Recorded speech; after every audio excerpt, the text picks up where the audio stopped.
ਤਖ਼ਤ ਸ੍ਰੀ ਦਮਦਮਾ ਸਾਹਿਬ ਦੇ ਜਥੇਦਾਰ ਗਿਆਨੀ ਹਰਪ੍ਰੀਤ ਸਿੰਘ ਨੂੰ ਅਹੁਦੇ ਤੋਂ ਹਟਾਉਣ ਉੱਤੇ ਤਿੱਖੀ ਪ੍ਰਤੀਕਿਰਿਆ ਦਿੰਦਿਆਂ ਦਲ ਖਾਲਸਾ ਨੇ ਸ਼੍ਰੋਮਣੀ ਅਕਾਲੀ ਦਲ ਦੇ ਸਾਬਕਾ ਪ੍ਰਧਾਨ ਸੁਖਬੀਰ ਬਾਦਲ ਤੇ ਸ਼੍ਰੋਮਣੀ ਕਮੇਟੀ ਨੂੰ ਆਪਣੇ ਇਸ਼ਾਰੇ ਉੱਤੇ ਚਲਾਉਣ ਦਾ ਦੋਸ਼ ਲਗਾਇਆ ਹੈ। ਸਿੱਖ ਜਥੇਬੰਦੀ ਨੇ ਕਿਹਾ ਕਿ ਅਕਾਲੀਆਂ ਵੱਲੋਂ ਤਖ਼ਤਾਂ ਦੀ ਮਾਣ ਮਰਿਆਦਾ ਤੇ ਸਰਵਉੱਚਤਾ ਤੇ ਜਥੇਦਾਰ ਦੀ ਪਦਵੀ ਨਾਲ ਖਿਲਵਾੜ ਕਰਨ ਦੀ ਕਵਾਇਦ ਜਾਰੀ ਹੈ। ਆਗੂਆਂ ਨੇ ਕਿਹਾ ਕਿ ਸਾਡਾ ਇਹ ਦ੍ਰਿੜ ਵਿਸ਼ਵਾਸ ਹੈ ਕਿ ਜਦੋਂ ਤੱਕ ਤਖ਼ਤ ਜਥੇਦਾਰਾਂ ਦੀ ਨਿਯੁਕਤੀ ਅਤੇ ਉਹਨਾਂ ਨੂੰ ਸੇਵਾ ਮੁਕਤ ਕਰਨ ਦਾ ਕੋਈ ਵਿਧੀ ਵਿਧਾਨ ਹੋਂਦ ਵਿੱਚ ਨਹੀਂ ਆਉਂਦਾ, ਉਦੋਂ ਤੱਕ ਸਿੱਖ ਪੰਥ ਨੂੰ ਸ਼ਰਮਸਾਰ ਕਰਨ ਵਾਲੇ ਅਜਿਹੇ ਅਣਸੁਖਾਵੇਂ ਹਾਲਾਤ ਮੁੜ-ਮੁੜ ਸਾਹਮਣੇ ਆਉਂਦੇ ਰਹਿਣਗੇ। ਜ਼ਿਕਰਯੋਗ ਹੈ ਕਿ ਸ਼੍ਰੋਮਣੀ ਕਮੇਟੀ ਨੇ ਨੈਤਿਕ ਦੁਰਾਚਾਰ ਤੇ ਫਰਜ਼ੀ ਦੋਸ਼ਾਂ ਤਹਿਤ ਗਿਆਨੀ ਹਰਪ੍ਰੀਤ ਸਿੰਘ ਨੂੰ ਤਖ਼ਤ ਦੇ ਜਥੇਦਾਰ ਦੇ ਅਹੁਦੇ ਤੋਂ ਹਟਾ ਦਿੱਤਾ ਹੈ। ਦਲ ਖਾਲਸਾ ਦੇ ਪ੍ਰਧਾਨ ਹਰਪਾਲ ਸਿੰਘ ਚੀਮਾ, ਕਾਰਜਕਾਰੀ ਪ੍ਰਧਾਨ ਪਰਮਜੀਤ ਸਿੰਘ ਮੰਡ, ਸਾਬਕਾ ਪ੍ਰਧਾਨ ਹਰਚਰਨਜੀਤ ਸਿੰਘ ਧਾਮੀ, ਰਾਜਸੀ ਸਕੱਤਰ ਕੰਵਰਪਾਲ ਸਿੰਘ, ਜਨਰਲ ਸਕੱਤਰ ਪਰਮਜੀਤ ਸਿੰਘ ਟਾਂਡਾ ਤੇ ਕੋਆਰਡੀਨੇਟਰ ਜਸਬੀਰ ਸਿੰਘ ਖੰਡੂਰ ਨੇ ਕਿਹਾ ਕਿ ਇਹ ਪਹਿਲੀ ਵਾਰ ਨਹੀਂ ਹੈ ਜਦੋਂ ਸ਼੍ਰੋਮਣੀ ਕਮੇਟੀ ਵੱਲੋਂ ਕਿਸੇ ਜਥੇਦਾਰ ਨੂੰ ਬੇਇੱਜ਼ਤ ਕਰਕੇ ਹਟਾਇਆ ਗਿਆ ਹੈ। 1988 ਵਿੱਚ ਭਾਈ ਜਸਬੀਰ ਸਿੰਘ ਰੋਡੇ, 1998 ਵਿੱਚ ਭਾਈ ਰਣਜੀਤ ਸਿੰਘ ਅਤੇ 2008 ਵਿੱਚ ਗਿਆਨੀ ਜੋਗਿੰਦਰ ਸਿੰਘ ਵੇਦਾਂਤੀ ਨੂੰ ਜਥੇਦਾਰਾਂ ਦੇ ਅਹੁਦੇ ਤੋਂ ਬਰਖਾਸਤ ਕੀਤਾ ਗਿਆ ਸੀ, ਕਿਉਂਕਿ ਉਹਨਾਂ ਸਾਰਿਆਂ ਨੇ ਅਕਾਲੀ ਦਲ ਬਾਦਲ ਦੀ ਰਾਜਨੀਤਿਕ ਲੀਡਰਸ਼ਿਪ ਦੇ ਹੁਕਮਾਂ ਤੇ ਚੱਲਣ ਤੋਂ ਇਨਕਾਰ ਕਰ ਦਿੱਤਾ ਸੀ।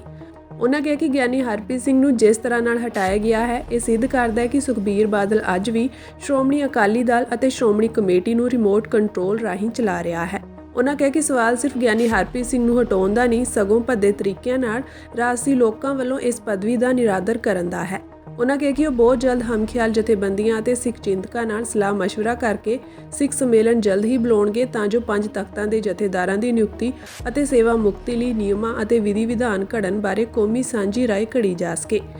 ਜਥੇਬੰਦੀ ਨੇ ਸ਼੍ਰੋਮਣੀ ਕਮੇਟੀ ਪ੍ਰਧਾਨ ਹਰਜਿੰਦਰ ਸਿੰਘ ਧਾਮੀ ਦੇ ਇਸ ਫੈਸਲੇ ਉੱਤੇ ਸਵਾਲ ਖੜੇ ਕਰਦਿਆਂ ਆਖਿਆ ਕਿ ਹਰਜਿੰਦਰ ਸਿੰਘ ਧਾਮੀ ਨੇ ਹਾਲਾਤਾਂ ਅਤੇ ਬਾਦਲ ਦਲ ਦੀ ਲੀਡਰਸ਼ਿਪ ਸਾਹਮਣੇ ਗੋਡੇ ਟੇਕ ਦਿੱਤੇ ਹਨ। ਉਹਨਾਂ ਨੇ ਅਕਾਲ ਤਖ਼ਤ ਸਾਹਿਬ ਦੇ ਜਥੇਦਾਰ ਗਿਆਨੀ ਰਘਬੀਰ ਸਿੰਘ, ਜੋ ਕਿ ਇਸ ਸਮੇਂ ਯੂਕੇ ਦੌਰੇ ਤੇ ਹਨ, ਉਹਨਾਂ ਨੂੰ ਕਿਹਾ ਕਿ ਉਹ ਇਸ ਮਾਮਲੇ ਉੱਤੇ ਸਪਸ਼ਟ ਅਤੇ ਸਖਤ ਸਟੈਂਡ ਲੈਣ ਅਤੇ ਸ਼੍ਰੋਮਣੀ ਕਮੇਟੀ ਦੇ ਗੈਰ ਸਿਧਾਂਤਕ ਫੈਸਲੇ ਨੂੰ ਪਲਟਾਉਣ ਲਈ ਆਪਣੇ ਅਧਿਕਾਰ ਦੀ ਵਰਤੋਂ ਕਰਨ। ਉਹਨਾਂ ਕਿਹਾ ਕਿ ਆਪਣੇ ਸਾਥੀ ਜਥੇਦਾਰ ਦੀ ਭਰੋਸੇਯੋਗਤਾ ਅਤੇ ਤਖ਼ਤ ਦੀ ਪਵਿੱਤਰਤਾ ਨੂੰ ਬਹਾਲ ਕਰਨ ਦੀ ਇਕਲੌਤੀ ਜ਼ਿੰਮੇਵਾਰੀ ਹੁਣ ਗਿਆਨੀ ਰਘਬੀਰ ਸਿੰਘ ਦੇ ਮੋਢਿਆਂ ਤੇ ਹੈ। ਸ਼੍ਰੋਮਣੀ ਕਮੇਟੀ ਦੇ ਮੌਜੂਦਾ ਅਹੁਦੇਦਾਰਾਂ ਨੇ ਬਾਦਲਾਂ ਦੇ ਇਸ਼ਾਰੇ ਤੇ ਨੱਚ ਕੇ ਸਿੱਖ ਕੌਮ ਨੂੰ ਸ਼ਰਮਿੰਦਾ ਕੀਤਾ ਹੈ। ਉਹਨਾਂ ਕਿਹਾ ਕਿ ਬਹੁਤ ਹੀ ਦੁੱਖ ਦੀ ਗੱਲ ਹੈ ਕਿ ਸਿੱਖ ਪੰਥ ਵੱਲੋਂ ਨਕਾਰੇ ਜਾਣ ਦੇ ਬਾਵਜੂਦ ਵੀ ਬਾਦਲ ਪਰਿਵਾਰ ਗੁਰਦੁਆਰਾ ਮਾਮਲਿਆਂ ਅਤੇ ਪੰਥਕ ਰਾਜਨੀਤੀ ਵਿੱਚ ਜਬਰੀ ਦਖਲਅੰਦਾਜ਼ੀ ਕਰ ਰਿਹਾ ਹੈ।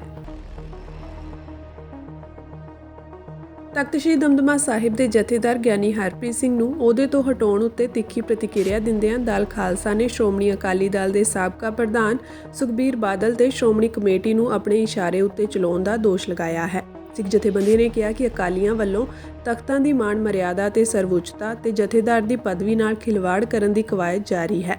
ਆਗੂਆਂ ਨੇ ਕਿਹਾ ਕਿ ਸਾਡਾ ਇਹ ਦ੍ਰਿੜ ਵਿਸ਼ਵਾਸ ਹੈ ਕਿ ਜਦੋਂ ਤੱਕ ਤਖ਼ਤ ਜਥੇਦਾਰਾਂ ਦੀ ਨਿਯੁਕਤੀ ਅਤੇ ਉਹਨਾਂ ਨੂੰ ਸੇਵਾ ਮੁਕਤ ਕਰਨ ਦਾ ਕੋਈ ਵਿਧੀ ਵਿਧਾਨ ਹੋਂਦ ਵਿੱਚ ਨਹੀਂ ਆਉਂਦਾ, ਉਦੋਂ ਤੱਕ ਸਿੱਖ ਪੰਥ ਨੂੰ ਸ਼ਰਮਸਾਰ ਕਰਨ ਵਾਲੇ ਅਜਿਹੇ ਅਣਸੁਖਾਵੇਂ ਹਾਲਾਤ ਮੁੜ-ਮੁੜ ਸਾਹਮਣੇ ਆਉਂਦੇ ਰਹਿਣਗੇ। ਜ਼ਿਕਰਯੋਗ ਹੈ ਕਿ ਸ਼੍ਰੋਮਣੀ ਕਮੇਟੀ ਨੇ ਨੈਤਿਕ ਦੁਰਾਚਾਰ ਤੇ ਫਰਜ਼ੀ ਦੋਸ਼ਾਂ ਤਹਿਤ ਗਿਆਨੀ ਹਰਪ੍ਰੀਤ ਸਿੰਘ ਨੂੰ ਤਖ਼ਤ ਦੇ ਜਥੇਦਾਰ ਦੇ ਅਹੁਦੇ ਤੋਂ ਹਟਾ ਦਿੱਤਾ ਹੈ। ਦਲ ਖਾਲਸਾ ਦੇ ਪ੍ਰਧਾਨ ਹਰਪਾਲ ਸਿੰਘ ਚੀਮਾ, ਕਾਰਜਕਾਰੀ ਪ੍ਰਧਾਨ ਪਰਮਜੀਤ ਸਿੰਘ ਮੰਡ, ਸਾਬਕਾ ਪ੍ਰਧਾਨ ਹਰਚਰਨਜੀਤ ਸਿੰਘ ਧਾਮੀ, ਰਾਜਸੀ ਸਕੱਤਰ ਕੰਵਰਪਾਲ ਸਿੰਘ, ਜਨਰਲ ਸਕੱਤਰ ਪਰਮਜੀਤ ਸਿੰਘ ਟਾਂਡਾ ਤੇ ਕੋਆਰਡੀਨੇਟਰ ਜਸਬੀਰ ਸਿੰਘ ਖੰਡੂਰ ਨੇ ਕਿਹਾ ਕਿ ਇਹ ਪਹਿਲੀ ਵਾਰ ਨਹੀਂ ਹੈ ਜਦੋਂ ਸ਼੍ਰੋਮਣੀ ਕਮੇਟੀ ਵੱਲੋਂ ਕਿਸੇ ਜਥੇਦਾਰ ਨੂੰ ਬੇਇੱਜ਼ਤ ਕਰਕੇ ਹਟਾਇਆ ਗਿਆ ਹੈ। 1988 ਵਿੱਚ ਭਾਈ ਜਸਬੀਰ ਸਿੰਘ ਰੋਡੇ, 1998 ਵਿੱਚ ਭਾਈ ਰਣਜੀਤ ਸਿੰਘ ਅਤੇ 2008 ਵਿੱਚ ਗਿਆਨੀ ਜੋਗਿੰਦਰ ਸਿੰਘ ਵੇਦਾਂਤੀ ਨੂੰ ਜਥੇਦਾਰਾਂ ਦੇ ਅਹੁਦੇ ਤੋਂ ਬਰਖਾਸਤ ਕੀਤਾ ਗਿਆ ਸੀ, ਕਿਉਂਕਿ ਉਹਨਾਂ ਸਾਰਿਆਂ ਨੇ ਅਕਾਲੀ ਦਲ ਬਾਦਲ ਦੀ ਰਾਜਨੀਤਿਕ ਲੀਡਰਸ਼ਿਪ ਦੇ ਹੁਕਮਾਂ ਤੇ ਚੱਲਣ ਤੋਂ ਇਨਕਾਰ ਕਰ ਦਿੱਤਾ ਸੀ। ਉਹਨਾਂ ਕਿਹਾ ਕਿ ਗਿਆਨੀ ਹਰਪ੍ਰੀਤ ਸਿੰਘ ਨੂੰ ਜਿਸ ਤਰ੍ਹਾਂ ਨਾਲ ਹਟਾਇਆ ਗਿਆ ਹੈ, ਇਹ ਸਿੱਧ ਕਰਦਾ ਹੈ ਕਿ ਸੁਖਬੀਰ ਬਾਦਲ ਅੱਜ ਵੀ ਸ਼੍ਰੋਮਣੀ ਅਕਾਲੀ ਦਲ ਅਤੇ ਸ਼੍ਰੋਮਣੀ ਕਮੇਟੀ ਨੂੰ ਰਿਮੋਟ ਕੰਟਰੋਲ ਰਾਹੀਂ ਚਲਾ ਰਿਹਾ ਹੈ। ਉਹਨਾਂ ਕਿਹਾ ਕਿ ਸਵਾਲ ਸਿਰਫ ਗਿਆਨੀ ਹਰਪ੍ਰੀਤ ਸਿੰਘ ਨੂੰ ਹਟਾਉਣ ਦਾ ਨਹੀਂ, ਸਗੋਂ ਭੱਦੇ ਤਰੀਕਿਆਂ ਨਾਲ ਰਾਜਸੀ ਲੋਕਾਂ ਵੱਲੋਂ ਇਸ ਪਦਵੀ ਦਾ ਨਿਰਾਦਰ ਕਰਨ ਦਾ ਹੈ। ਉਹਨਾਂ ਕਿਹਾ ਕਿ ਉਹ ਬਹੁਤ ਜਲਦ ਹਮਖਿਆਲ ਜਥੇਬੰਦੀਆਂ ਅਤੇ ਸਿੱਖ ਚਿੰਤਕਾਂ ਨਾਲ ਸਲਾਹ ਮਸ਼ਵਰਾ ਕਰਕੇ ਸਿੱਖ ਸੰਮੇਲਨ ਜਲਦ ਹੀ ਬੁਲਾਉਣਗੇ ਤਾਂ ਜੋ 5 ਤਖ਼ਤਾਂ ਦੇ ਜਥੇਦਾਰਾਂ ਦੀ ਨਿਯੁਕਤੀ ਅਤੇ ਸੇਵਾ ਮੁਕਤੀ ਲਈ ਨਿਯਮਾਂ ਅਤੇ ਵਿਧੀ ਵਿਧਾਨ ਘੜਨ ਬਾਰੇ ਕੌਮੀ ਸਾਂਝੀ ਰਾਏ ਘੜੀ ਜਾ ਸਕੇ।